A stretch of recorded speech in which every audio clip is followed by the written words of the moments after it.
Wanted to demonstrate for those of you that are really unsure what I'm trying to ask you to do. Really this time we're just looking at having a user input and what the results of that would be. So I'm asking you to go to Repel It, and if you haven't got it saved or if it's not logged in, if you just go to Repel It, the URL that I'm giving you that will be in the PowerPoint, you will get sort of this page. You don't have to log in, you can just go straight to start coding, and then you want to choose Python and then create Repel It.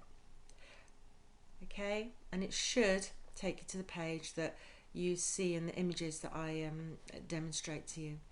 So all I'm really asking you to do at this stage is have a little look and see what happens with Python when you use user input. Okay, so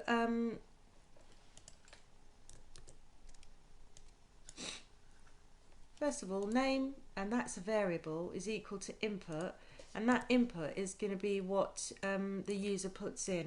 So at the moment you've declared this variable, but you haven't stored anything because you're actually waiting for the user to say what their name is.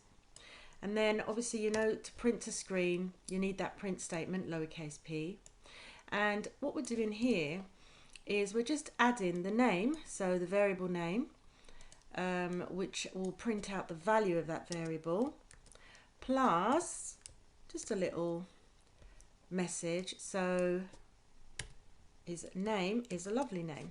Don't know the name yet.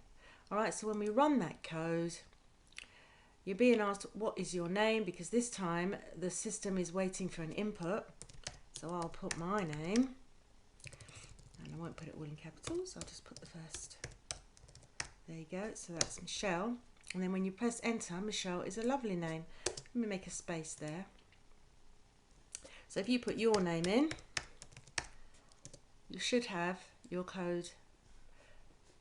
So the variable that was stored is now has a value because I inputted that value, and then the string afterwards comes, and remember we use this plus symbol, so we've got the variable plus the string. That's concatenating or concatenation to get that.